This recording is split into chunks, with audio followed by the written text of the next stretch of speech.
Everybody, and welcome back to Good Night Qatar. This is the last day of your World Cup withdrawal, but we are here to provide some talk, some content, to speak about what lies ahead. And what lies ahead, well, the beginning of the quarterfinal rounds. That is Oliver Platt, Gareth Wheeler, Jordan Wilson. I'm Adam Jenkins. Kristian Jack will be stopping by a little bit later as he catches up with CONCACAF President Victor Montagliani with some pretty juicy gossip to try and dispel and confirm. So you're certainly going to want to stick around for that. But let's start with the quarterfinals. The teams that advanced, I'm going to come to Oliver first because we have an incredible matchup ahead of us with France and Portugal, and so what they've done so far. Obviously, France has to get through England next, and Portugal perhaps looking better with already predicting the semifinal. I know I'm getting one step ahead of myself. It's crazy, isn't it? Let's go with Brazil out of those two heavy hitters, though. Are they considered the favorites to win this entire tournament of the 8 that remain, Oliver? Yeah, I still think they're the best team in the tournament based on what we've seen so far, based on the balance of this Brazilian team, which I think is a bit different to past years. And obviously what isn't so different is the attacking talent that's on offer. I think they look like they have everything they need to win the World Cup. And what is also crucial, I think, with Brazil, and, you know, is different to the teams you just mentioned there in France, Portugal, and England, is that they have the best pathway to the World Cup final as well. Any one of those three teams, England, France, and Portugal, they're going to have to probably beat the other two in order to make it to the World Cup final. I think there is a case to be made that those three European teams are the second, third, and fourth best teams in the tournament, and Brazil potentially only have to beat one of them to win this World Cup. So that, I think, is as big a part of it as anything. But I also do think that this Brazilian team is, on paper and in practice, in what we've seen so far, the best team at the tournament. Gareth's shaking his head. Well, just the easiest path comment. I'm not quite so sure that that's true. Brazil have lost each of their last 5 knockout round games against European competition, including their last 3 quarterfinal ties over the course of that run. What do we think in 2018 that they were going to lose to Belgium at the quarterfinal stage? I don't think so. Do we think they were going to get battered in 2014 7-1 to Germany?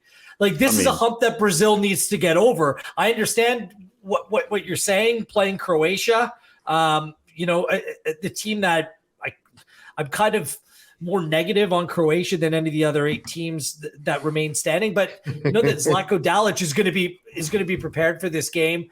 He said, quote, Switzerland had the best tactics opposing Brazil. And he said, we have to copy the model of Switzerland. And I think Croatia have better players and a better route to play that defensive shape and system. They play so deep. Brozovic, Kovacic drop right on top of those 2 center backs who've been great over the course of this tournament. And the fact that Neymar isn't scoring goals in open play. His last 6 goals for Brazil have all come from the penalty spot. They're relying upon Richarlison right now. Rafinha hasn't been able to capitalize on a number of chances. I just don't think that this game's straightforward. If you want to look ahead, it's either another European competitor in Netherlands next up, and the team that I think they want to play least is Argentina out of anyone in this competition, as they beat them last time in the Copa America final. So that's what I took exception to. I rate Brazil. I agree they're the top team in this competition, but I don't think it's an easy path whatsoever. I don't think it's an easy path either. Absolutely not. But I do believe that Brazil are the favorites, and by a long shot, by far. It's their tournament to lose. Yeah, it's their tournament to lose. The brand of football that they're playing is exceptional. And to meet Argentina in the semifinals, which we're all predicting, or I would say I'm predicting, get past them, it's their tournament. But I still think it's just their tournament to lose. The depth we've never seen. And as I said, this is the best Brazil team since 2002. Very quickly, Adam, I'm not saying that this is an easy path. I'm saying it's a much better path than the other side of the draw. Right? Like, if you want to put the potential opponents left in the competition in order of how you would like to face them, Croatia's near the top of that list. Netherlands aren't far off, I don't think. You're certainly putting England, Portugal, and France in front of them. It's a much better pathway than the other half of the draw. I'm not so sure about that. I think Portugal actually kind of has the most preferable path to make it to the final. Portugal? We'll see. I think that against Morocco, look, Portugal's flying right now. They're showing what kind of talent they have in this team. They play a Moroccan side who are known for their defensive prowess. They simply don't concede goals, but they could be down at least one of their center backs, maybe both, heading into this game. And both of their fullbacks, Hakimi and Mazraoui, who have both been incredible. Hakimi, the best player in his position this tournament, are both banged up and fighting through injury and coming off after playing 120 minutes of defensive football. I think that's the biggest layup of these quarterfinal games for me. And we'll see France, England. I think both teams are flawed. Very good attacking from an attacking perspective, but both teams are flawed as well. So if I was any team right now sitting there, I would prefer to have Portugal's path than anyone else. Two things to remember here. One, nobody scores against Morocco other than Morocco. And two, the last time I was on this show with you gentlemen, Gareth Wheeler gave us a 98% chance that one of Brazil or Argentina will win the World Cup. So just remember that, Mr. One of them, King of not just Brazil, one of those teams. Gareth has already told us that he thinks Croatia is the weakest of the remaining clubs. Bodog.ca and some of the other odds makers would agree at plus 4,000 to win it all. Jordan, would you agree that the Croatians have the least likely chance to win the World Cup? I thought about it long and hard. This question, it had me up for a little bit, and I can't say that. A team that went to the finals 4 years ago and still have the same type of players and the same fight within their squad, I can't say that the worst team. Now, I think Morocco is the dark horse. I think that we can all kind of agree on that.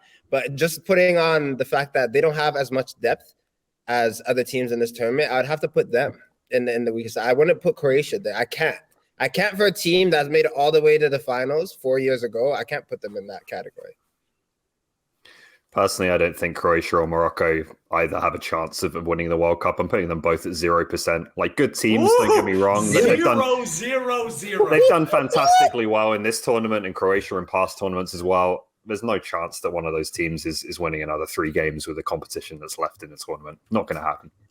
Somewhere there are Croatian Canadians screaming, have you not learned your lesson? Morocco. Do we have to do it again?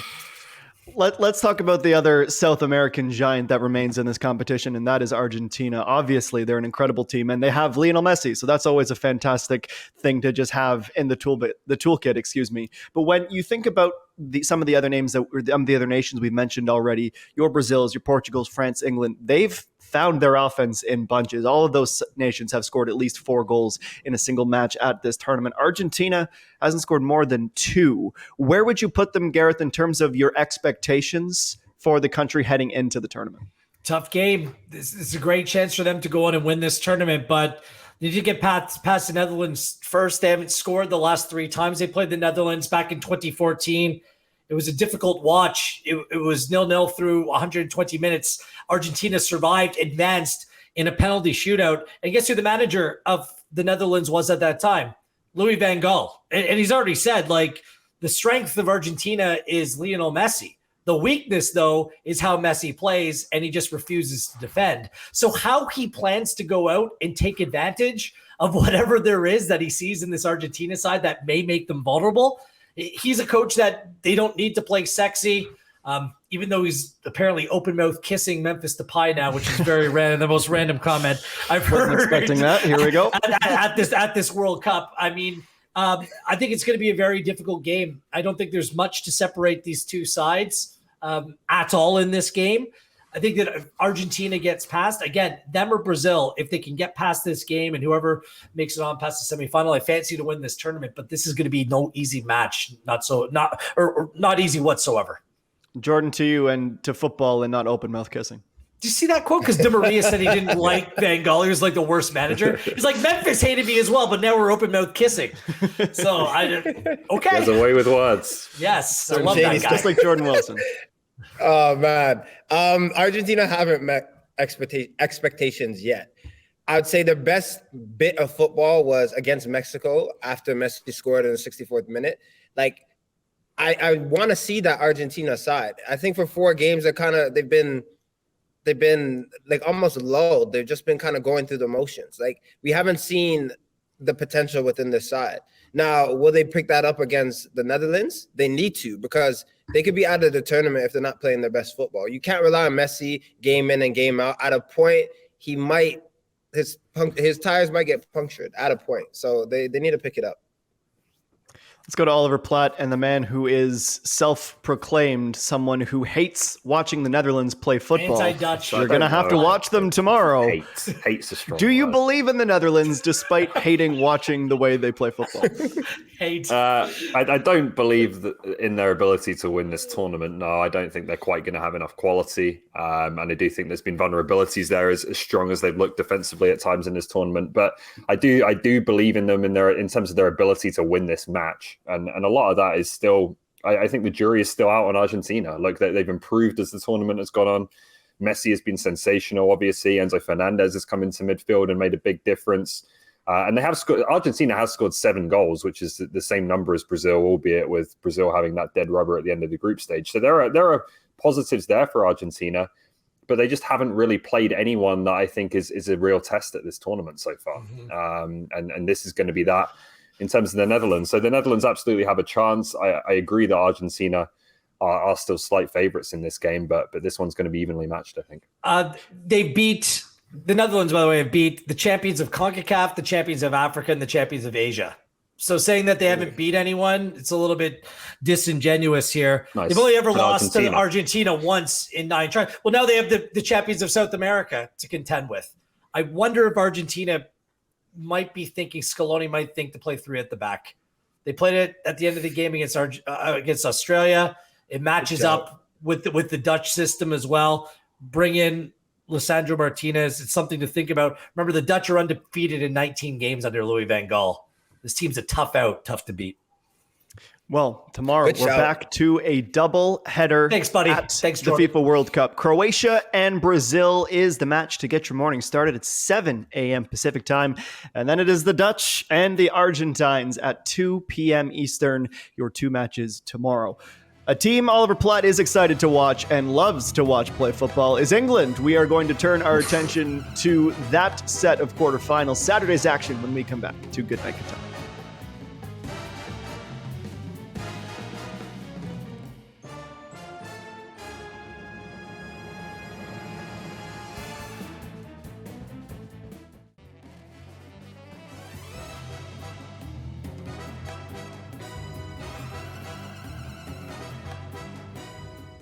Well, after completely dismantling the Swiss by 6-1, many of the bookies are suddenly rating Portugal a little bit higher, plus 600 to go on and win the World Cup. That is roughly the same odds as England and Argentina. Let's discuss Saturday's quarterfinal matchups next. I'll go to Jordan Wilson first.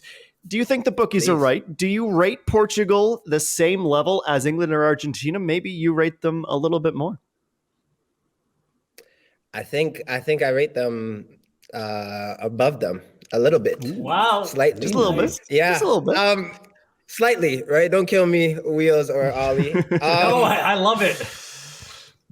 Because Portugal have, at least for the recent, I'll say 10, 15 years, have pretty much played the same way all the time. I think this is like the best team I've seen. And I wasn't convinced until the last match. I was thinking, I can maybe predict certain moves. We even have like Goncalo Ramos, Ronaldo's on the bench, and this team is winning and performing and playing well and dominating games. We didn't even talk about Pepe getting up, 39-year-old getting up for a towering header and scoring. Like, this squad is dangerous. I said it yesterday on the show. 2 days ago on the show.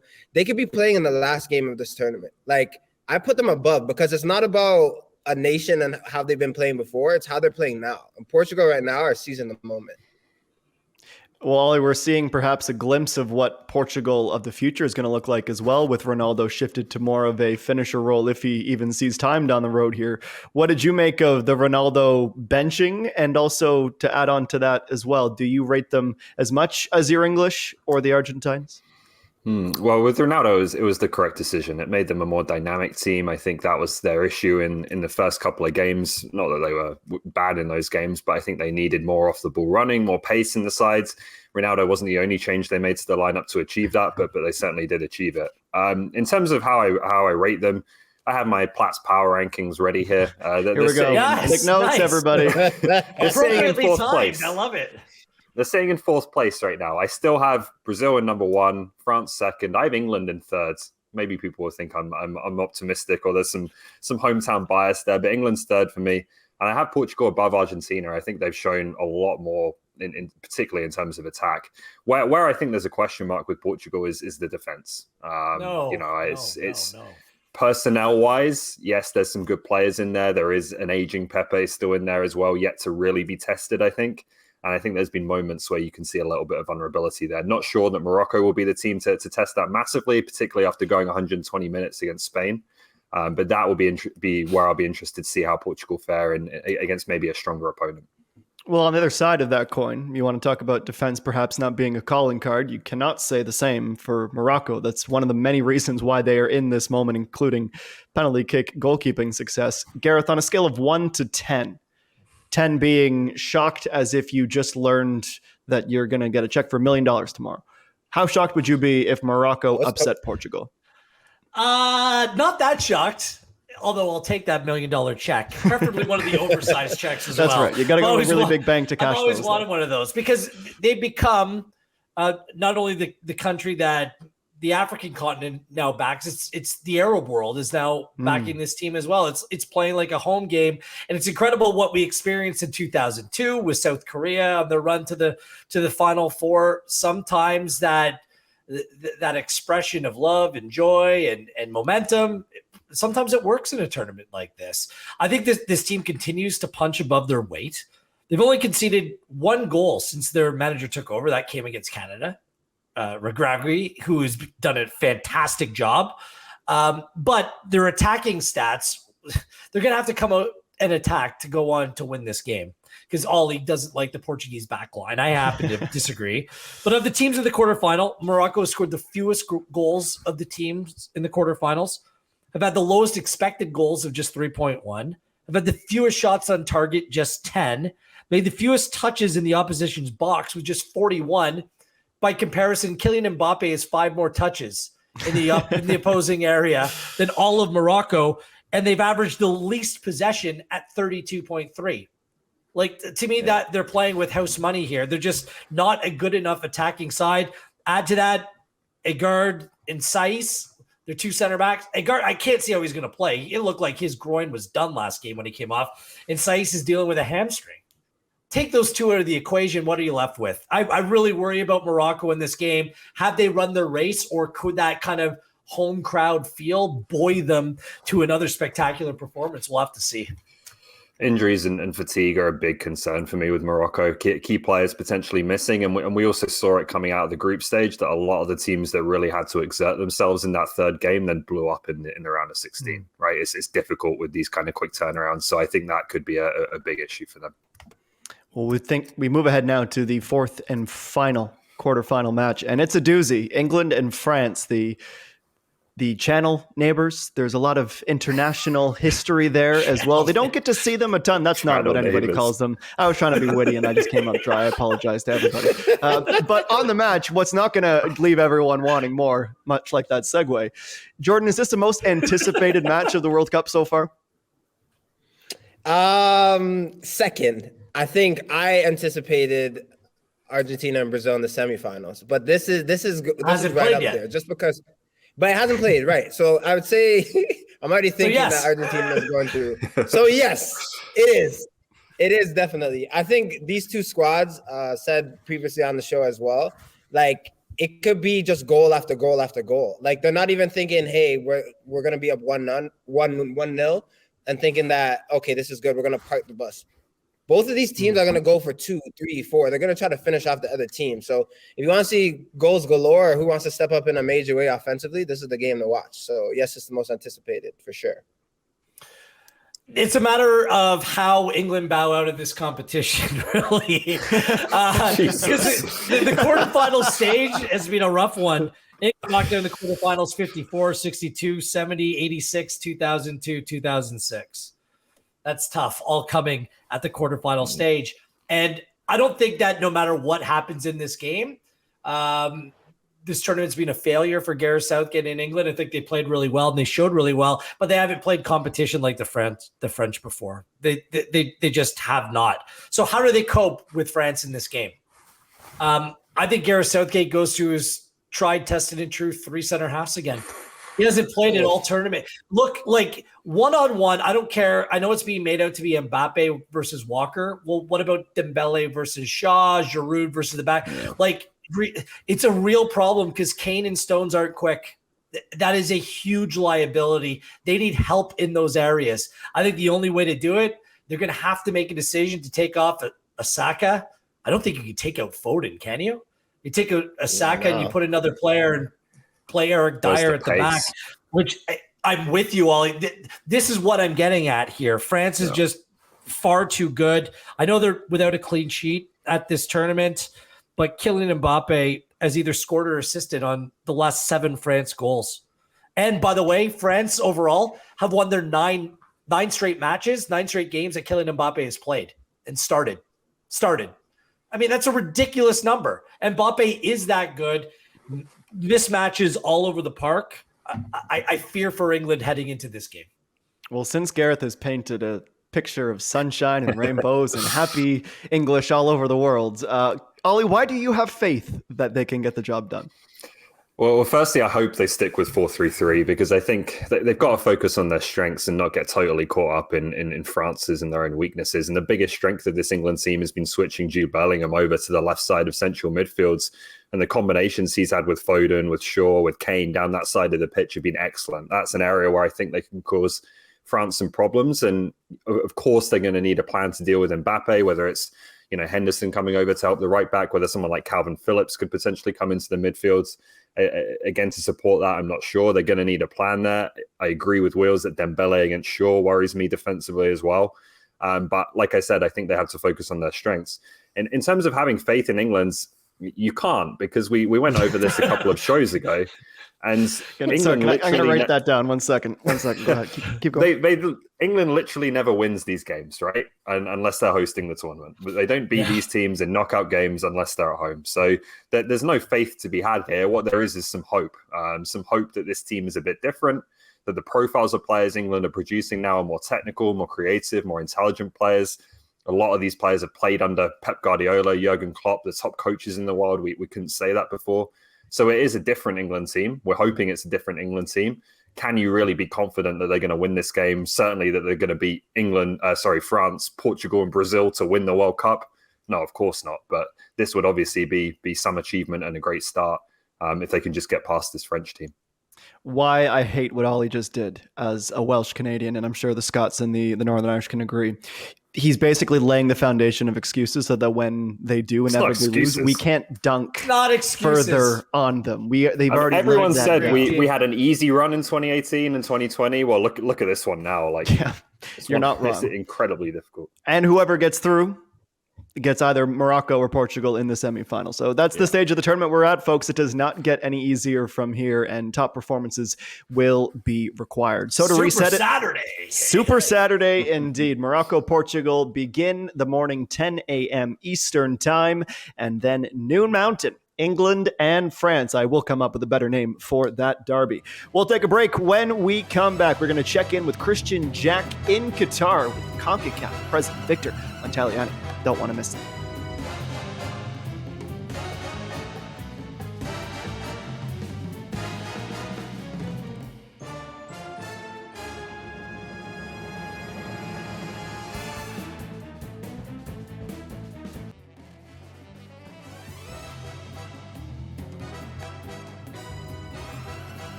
Now, obviously, Canada, Mexico, and the United States, there's a lot of discussion right now about how to find more competitive games. There's discussion, potentially rumors about getting into the Copa America in 2024. How do these teams now find more competitive games, knowing that they're already going to be hosting as hosts for 2026? Yeah, there is a lot of speculation around, tournaments of that nature. And all I have to say is that, it is speculation. We are always discussing these matters with all the confederations. But what's important, I think, there's a bit of a misinformation in terms of some of these tournaments, and it's really not the jurisdiction of a federation or a league to have those discussions. Those discussions are held by the confederations. It's between confederations. My Gold Cup is mine. Nobody talks to the Gold Cup other than me. Copa America belongs to CONMEBOL and my partner Alejandro Dominguez. that's where the discussion happens. So I think there's a lot of misinformation of who can talk to who. And the reality is when I talk to Europe, I talk to UEFA. I don't talk to the Spanish Federation or French Federation. I talk to UEFA. And that's where the discussions are had. We will have those discussions. We've had them. We will continue with all of them to see how we can better our own competitions, maybe create new ones. I think, I think we will probably have, some sort of announcements on any of that stuff probably early in the 2023 stage, because we understand how important it is to have these competitions. We're also discussing with FIFA about a test event, similar to what they had here with the Arab Cup. So those are all things that are going to help not just our host nations, of course, but also help all our nations in CONCACAF. Well, Kristian Jack and FIFA Vice President and CONCACAF President Victor Montaliani, the only man who can say the Gold Cup is mine. So yes, he did highlight that there's a lot of speculation, there are a lot of rumors, but what he didn't do, because Victor is incredibly good at this, he didn't fully extinguish or douse those flames. So let's just lean into the hysteria a little bit and imagine what would happen if that announcement he teased in 2023 was indeed Canada, the United States of America, perhaps even Mexico as well, joining the Copa America. As a supporter, Jordan, how pumped would you be for that kind of competition? Very much so, Mr. Jenkins. Very much so. This is what Canada needs to do. You got to play against the best.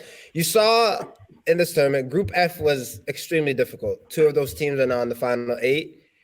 But it's hard to see with CONCACAF, the games that Canada were playing, it prepared them to that point. Now it's a new step.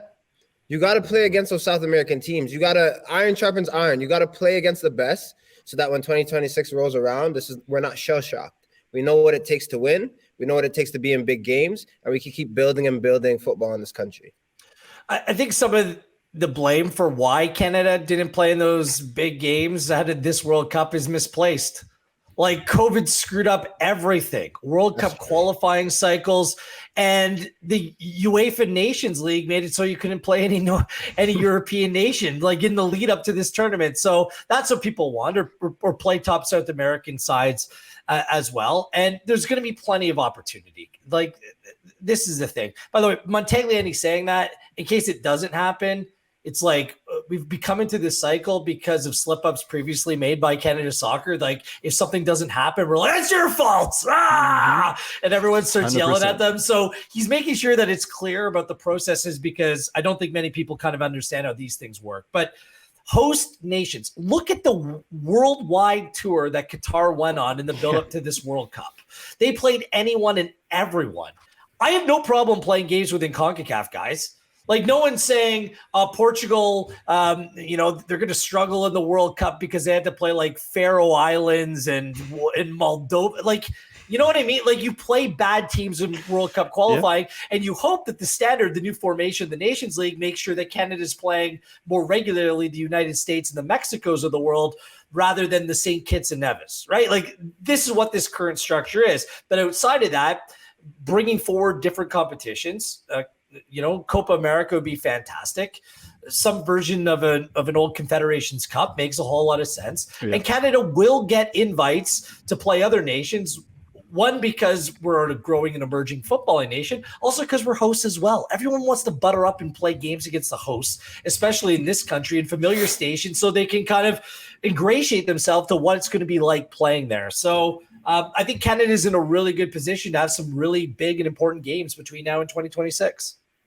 Oliver, not to tone down the hype for this, because there's a lot of reasons to be excited about it. But when you think about the perspective of CONMEBOL, what do they gain, aside from Gareth pointing up, perhaps buttering up to the host nations? What do the South Americans gain by letting the North Americans into one of their beloved events?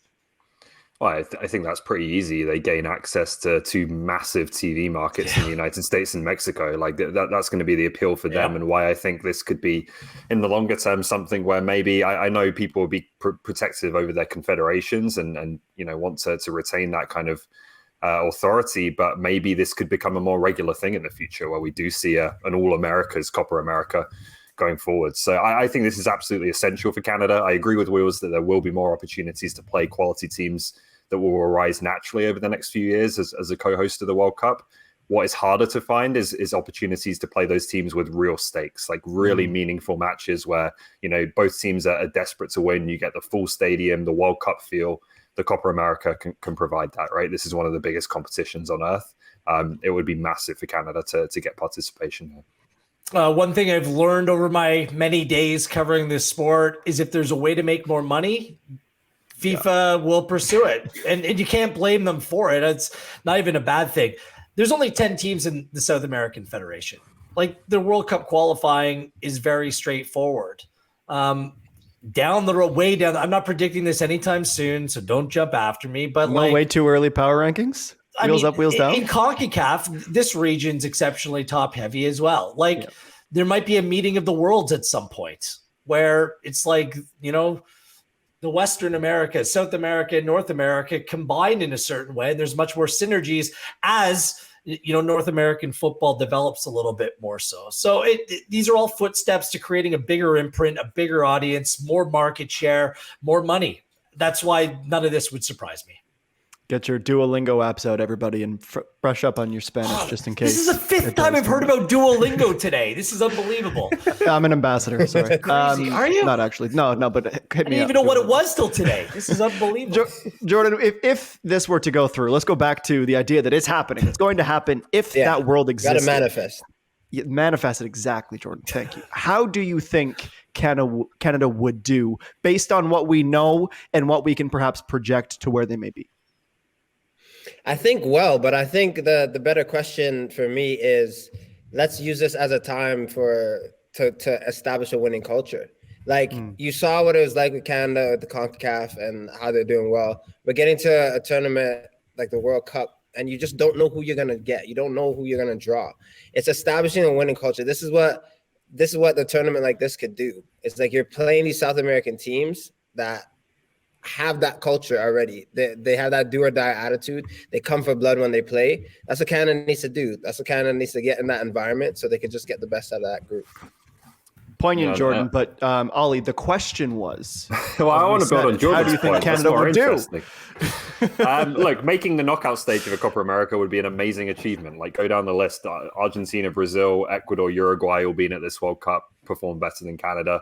Then you add in Chile, Colombia, great teams as well. Paraguay, Venezuela, Peru aren't easy teams to beat. USA and Mexico will be there too. Getting in the quarterfinals, the last 8 would be some achievement. But to build on what Jordan was saying, I think there's a big opportunity with things like this as well when we talk about developing more players before 2026 and deepening the squads. What did we see over this last cycle with a lot of these players who are now moving on to Europe?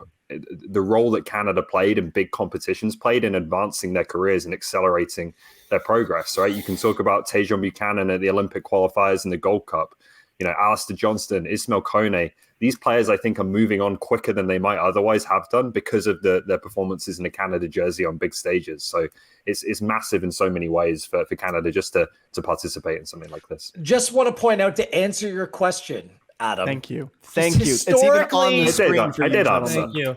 Historically speaking, Canada have played Brazil 4 times in their history. 2 draws and 2 losses. Not bad. So it's not bad. They 1-1 draw, 0-0 draw at the Confederations Cup. So there you go.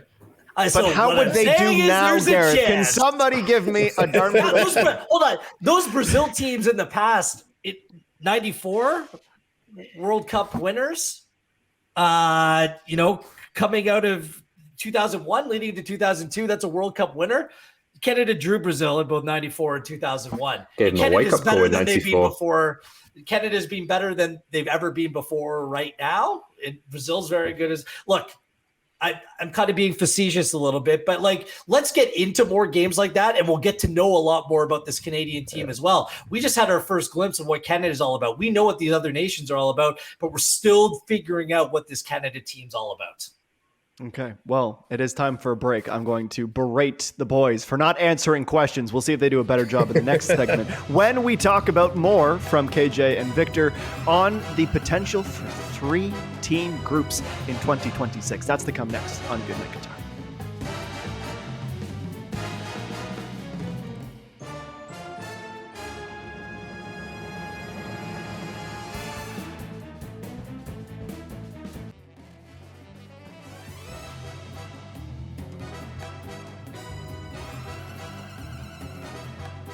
What about the World Cup format, Vic? There's been a lot of discussion here, quite rightly so, about how wonderful this World Cup's been. 2 games going on at the same time, the drama of it, the fact that we've got 4 teams in a group. It feels right.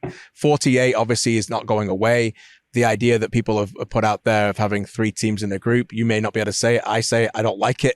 It doesn't work. What do you know? Arsene Wenger spoke this week about FIFA maybe having the ability to change it. Where are we at with that? What can you tell us?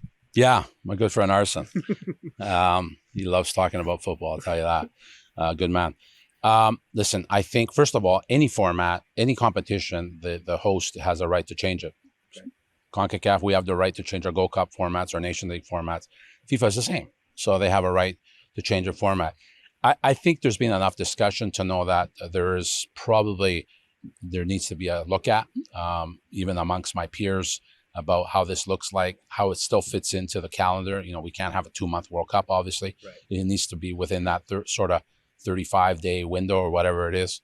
And so I think there's some options there. And I think that's a review that we'll have in earnest once we finish this World Cup. And I think all that information, all those concerns needs to be put on the table and see if there is a better format, then it behooves us to do it, not only in the spirit of the competition, but for the sport. Well, it behooves me to thank Kristian Jack and Victor Montagliani for giving us a lot more to talk about. And I think there's a lot of people whose ears perked up. Maybe 3 groups isn't going to happen. Also, just the flex. My friend Arsene Wenger, he loves to talk football, doesn't he? Just my buddy, I text him all the time. Ollie, you think about that. I think a lot of people went hysterical for a lot of very good reasons when the idea of 3-team groups was floated. Why do you think it would be so awful? Well, there's 2 big problems. The first one is that you lose the 3rd match day, which is arguably the most exciting part of the World Cup, where teams obviously play simultaneously to try and get out of the group. We saw the drama that provided with teams watching each other's scores and seeing what was going on in the other game, chasing goals and so on. It's as dramatic as it gets, I think, outside of the semi-finals and the final of the World Cup. And then the other issue is that if you go to a 3-team group stage, you obviously have a problem where, because you can't play simultaneously, the 2 teams that play the last game in the group know exactly what they need in order to qualify from the group, right? Because the other team is done. So that creates all sorts of potential problems in terms of teams maybe playing out a calculated 0-0 draw with each other if they could both get through with 1 point, and you open up to potentially more malicious things like match fixing and so on that could become a possibility in those scenarios. So I think it opens up a lot of problems in terms of ethics and the kind of competitive aspects. It's also just less exciting, and that's why I think that in particular coming out of this tournament that they'll be forced to change it and go back to 4. Jordan. Okay, if it's not broke, don't fix it. Take a breath, everybody. Look, no, I know. At 30 seconds, bear with me, boys.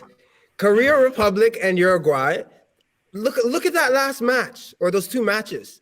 Like, this is what you want. Every 4 years a World Cup happens. We want the drama. We don't want guys playing, you play one day and then you play another day and you got to wait to play. We want people playing simultaneously. We want the drama. We want Suarez crying at the end, even though his teams are winning, but it wasn't enough to go through. That's what we want. We want Costa Rica being able to go to the round of 16, but then, Germany come back and score. But that all happens in the last day. What I'm trying to say is we want the drama. We want all the smoke. If you take that away, it's just taking away something that's been there for a century. And it's the tradition that we need. Like, we love the drama. And I personally need it every 4 years. I need it. Well, so don't take it away. I'm sorry. Don't do that to Jordan. I am very sorry to break it to you, Jordan, but that model's being broken. And you're not going to get it no matter if there's 3 or 4 teams or more than that in a group at the upcoming World Cup, because there's 48 teams.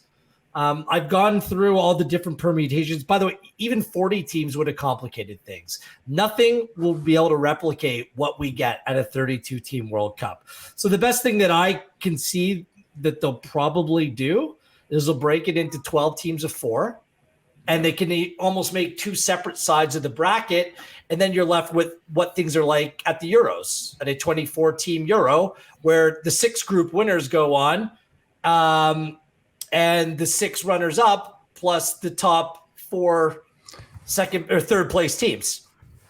So you're going to have third place teams. What is the alternative? Because I have not seen any other way of going on to do this, because I was going to suggest that that's probably the best way of doing things is you break it up like the Euro, have two separate sides of the draw, and the winner of each side comes through and plays in the final.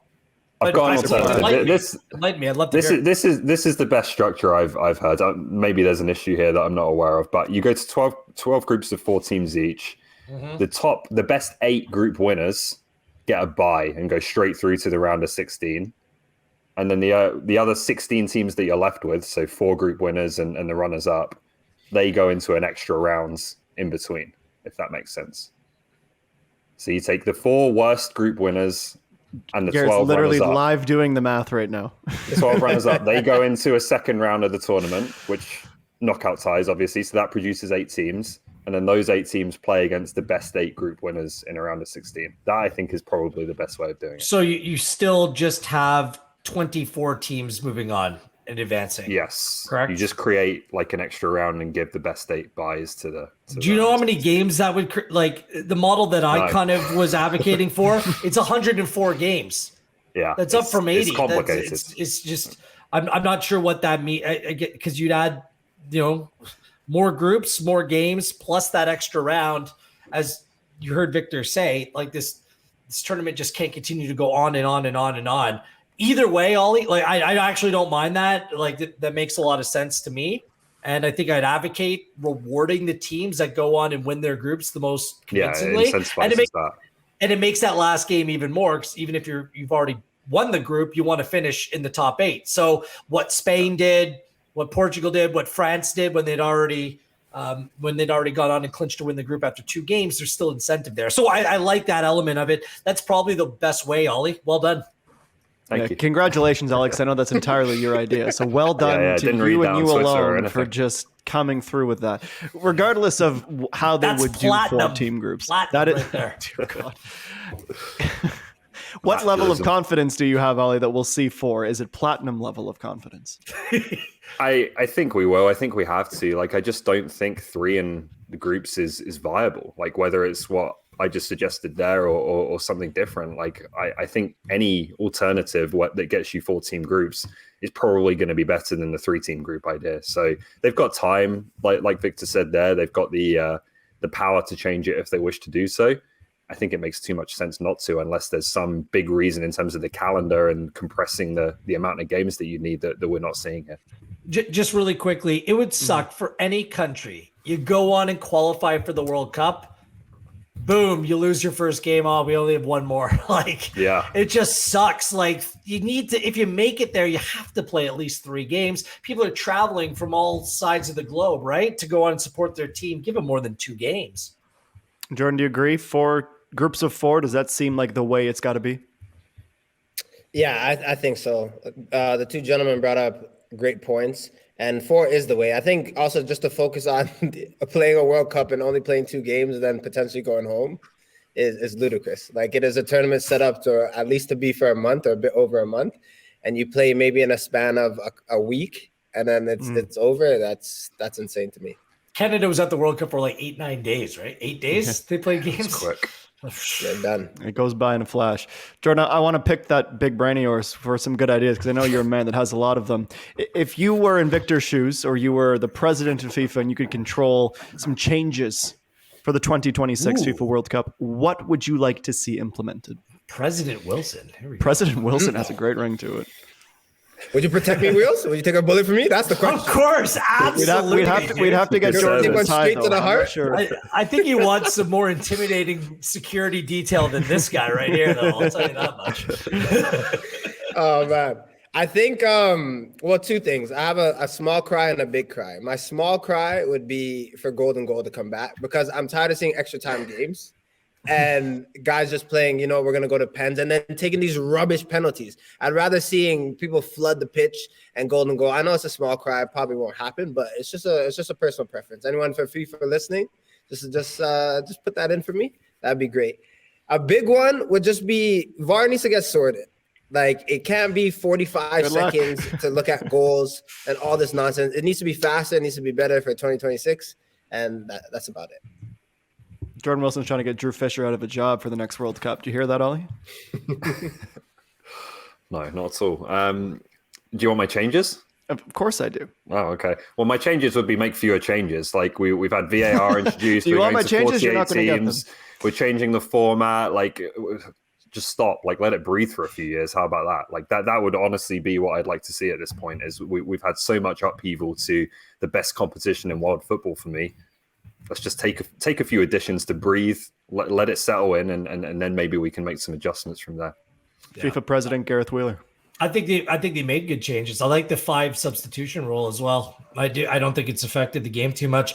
And the added time, or the time added on that's being applied to this brilliant World Cup. Thank you. It's been great. Just quickly in defense, like of the anti-golden goal rule, the reason why they took it out, because it's even more boring when it's a golden goal, because teams play not to concede. At least you have that second chance. You're going to concede, and over the course of the 30 minutes, you have a chance to punch back. I think it's more about the teams that we've seen play in those frames of time rather than the rule itself. So I have no problem with it. I actually, for the second time, this is a new record. For the second time in the segment, I'm on board and aligned with Oliver Platt. Missed opportunity for you three to not bring in the MLS old school 35-meter run-up penalty shootout. It was there for you. You were president. You could have done anything you wanted. Some great ideas, and in Ollie's case, some great non-ideas. Just leave it alone, says Oliver Platt. We're not going to leave the countries who have departed this tournament alone. We're going to dive into them. Back by popular demand, a segment you're going to want to stick around for. It's Trashy or Classy. It's coming up next.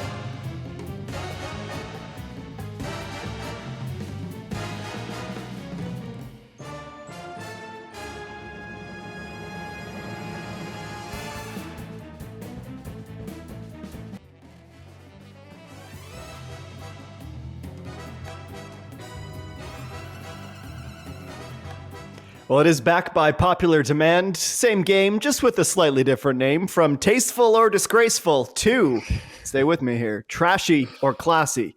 Was this nation's exit from the FIFA World Cup 2022 Qatar trashy or classy? Let's start with Poland, and you know I'm going to Jordan Wilson first. Trashy. You lost my boy Wheels money. Lewandowski, you celebrated a goal. You had to retake a penalty. And then you celebrated a consolation. No, trashy. Absolutely trashy. Gareth? Sorry, Wheels. That's it. I lost my bet because of the way that last game ended. I have no problem with the way they played. They got beat by a better team. But the VAR, the penalty, the retaken penalty, Poland's goal cost me cash. That's why I'm putting them in the trash. Ollie, we know how you feel about the keeper going off the line. Trashy. It was forgettable. It's like if a tree falls in the woods, like if Poland losing the knockout stage, does anyone really remember it or know it happens? Not really. I don't think that's how that quote goes, but I appreciate where you're going. Redemption arc for Oliver Platt with Spain. Was their exit from the World Cup trashy or classy? I think it was classy. Obviously massively disappointing, but you can't say that the Spanish lack class. Like they're a classy team. They're just not very effective right now. Or good at shootouts. Garrett. I'm going to go classy as well. They play champagne football until they get into the 18-yard box, and they're an absolute nightmare. And the classiest part of it all, I know that he's being sacked now. I actually think Luis Enrique is a very good manager. I'm not sure if he brought the best team to this World Cup. He's going to be A-okay, but I love the fact that he donated all of the money that he made on his Twitch stream over the course of the World Cup to charity. That was class. Thumbs up. Jordan Wilson. That was class by Luis Enrique. Thanks for informing me of that, Wheels. So I'm changing my original opinion. This thing I just heard was very classy. You're right. It's classy. I gotta give it to him. Okay. Fair enough. Let's move on to Switzerland. And listen, the scoreline flatters nobody, Jordan. But I mean, it was Portugal. It was a very good Portuguese side. Was their exit Switzerland trashy or classy? Classy, man. They played well. I think it's yeah. I just think they bit off more than they could chew on the day. So I'm going to say classy overall. Ollie? I'm going to say classy as well. I think they've become a bit of a victim of their own success. Like they regularly make the knockout stage. It's not a big country that you necessarily expect that to happen with. So ugly exit, but I think they pretty much, getting through the group is an achievement for a team like that. Isn't a big country. Portugal's not a big country, and Switzerland's exceptionally Portugal is wealthy. a bit more of a footballing exceptionally wealthy. That was absolute trash. There was pundits even on this show worldwide. Oh, Switzerland's got a chance here. Switzerland, bet on Switzerland. Swiss. 6-1 played off the field. Give me a break. It was trash. Trash. They had a stomach bug, says Oliver Platt. Well, Ollie, what was South Korea, the Korea Republic's excuse then? Trashy or classy? Classy. I always enjoy this team's performances. Again, a disappointing way to end. But that group stage, you can't argue with that. Wills? Class. The fact that Son played in this tournament, recovering from like a cracked skull, and they did score a goal in the end. They played Brazil. I have no problem with it. And they sprung one of the biggest upsets in the tournament, making sure that Uruguay didn't advance. Jordan? Classy. I couldn't say trashy in the slightest way. They fought to the bitter end, and that's all you can ask from a team. I'm going to take the opportunity to speak for the rest of the group here and say, you think of Japan, who exited as well, and Senegal, both classy exits. Anyone want to disagree with me? Based on everything we saw? Classy and clean. Classy and well done, Wheels. Just how we like it. Thank you, Gareth Wheeler. That's it for us, ladies and gentlemen. Have no fear. Tomorrow there will be more football to discuss, and we'll be right here on Good Night Guitar to break it all down. For Jordan, Gareth, Ollie, I've been Adam. See you tomorrow.